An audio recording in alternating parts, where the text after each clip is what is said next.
Once unprotected, rejected, not accepted, to marry, mix or work. Manning ships, restaurants, pubs and cricket clubs. Butetown, Tiger Bay, down the bay. Diverse communities of African people, Caribbean people and like South Asian and East Asian people. They'd been in Tiger Bay since about the 1840s or 1850s. It is triumphant that we are still here, you know, able to function, bring up children, keep families together, and be proud of who you are.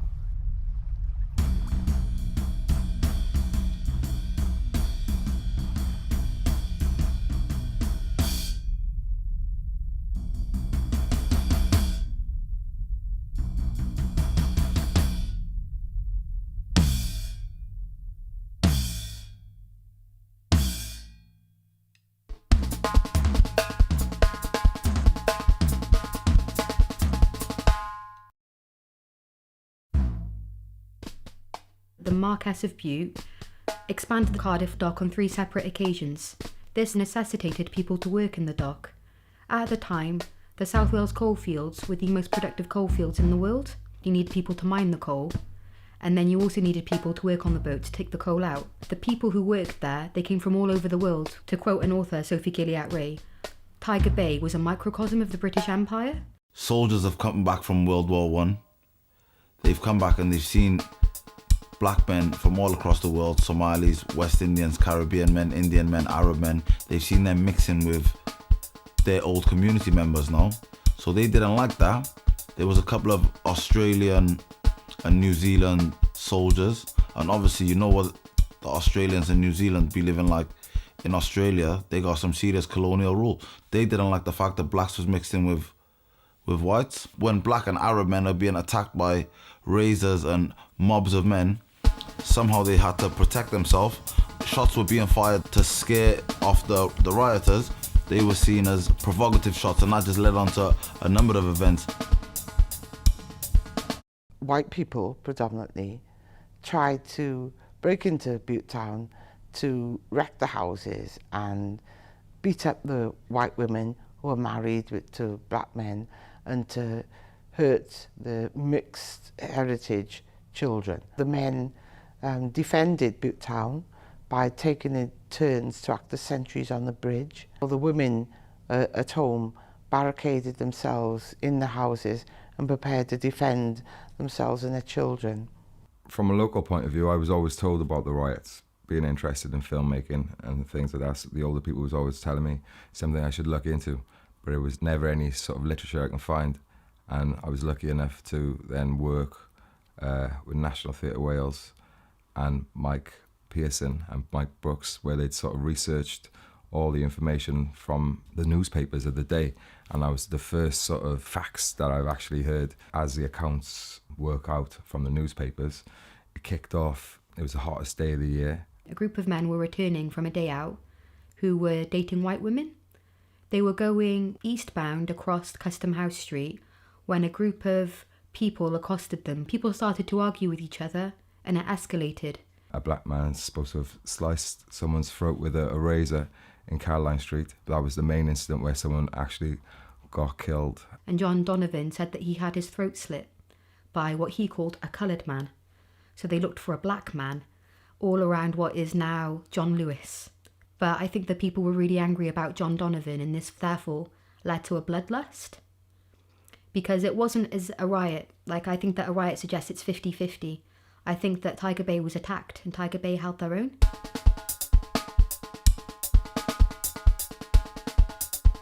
The police created a cordon on the corner of Custom House Street and Bute Street, and they said to people, you don't want to go down there. They've got guns and we haven't.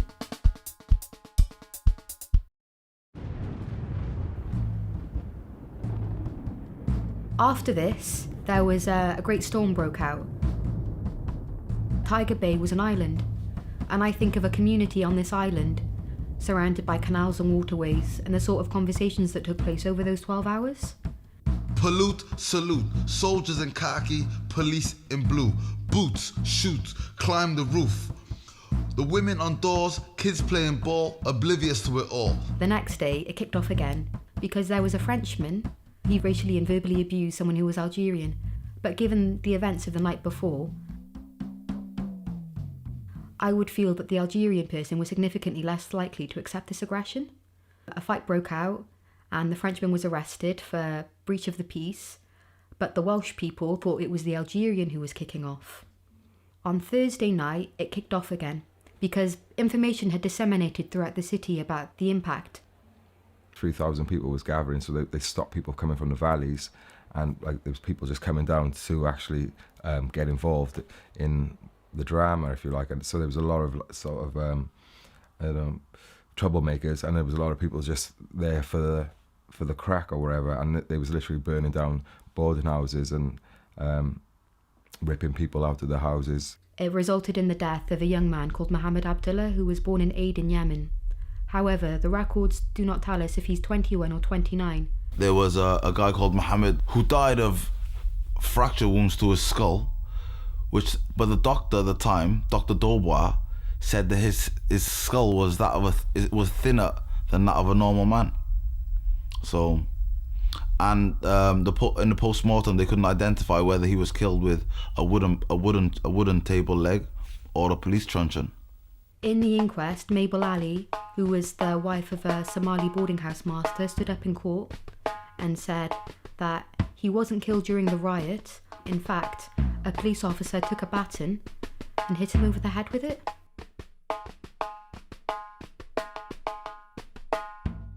On Thursday night, people kept going through Custom House Street, sort of rushing it. They rushed Custom House Street and Bute Street repeatedly, and eventually they got through. And there was another house that was attacked. They was literally burning down boarding houses and ripping people out of the houses with white women. In one case, they ripped the man out of the house.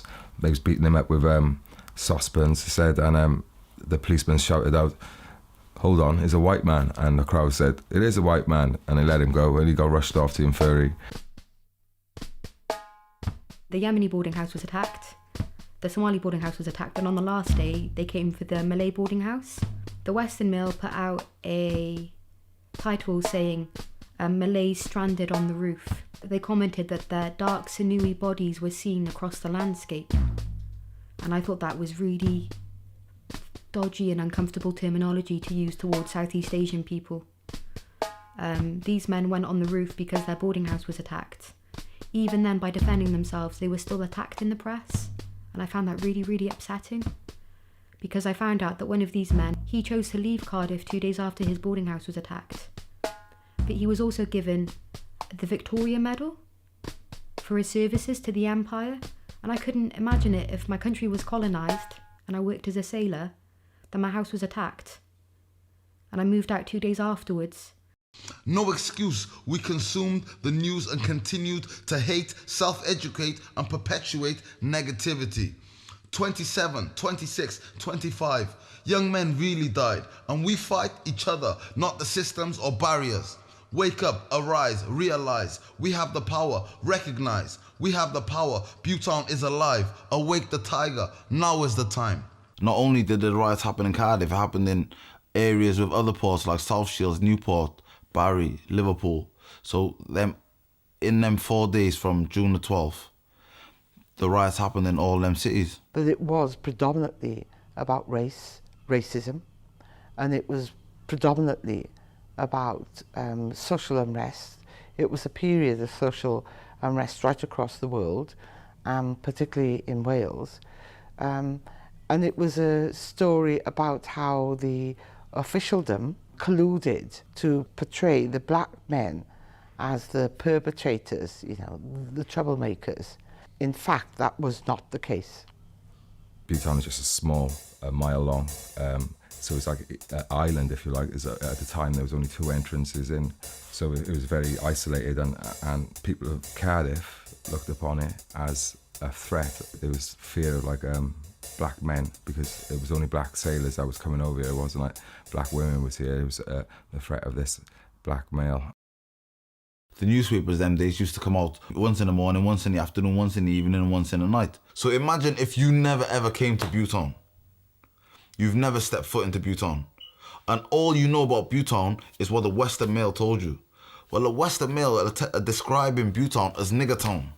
They're saying is an area where prostitutes walk the streets freely.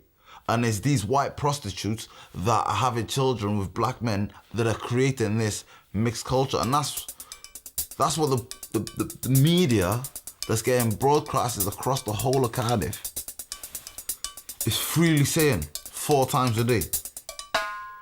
So if you're this person who never came to Butetown, but you've seen all these reports about Butetown, what are you gonna think? What are you gonna tell your children after that, after you know all that? But don't go to Nigger Town. Don't go there. The reputation of Tiger Bay was always one of two halves.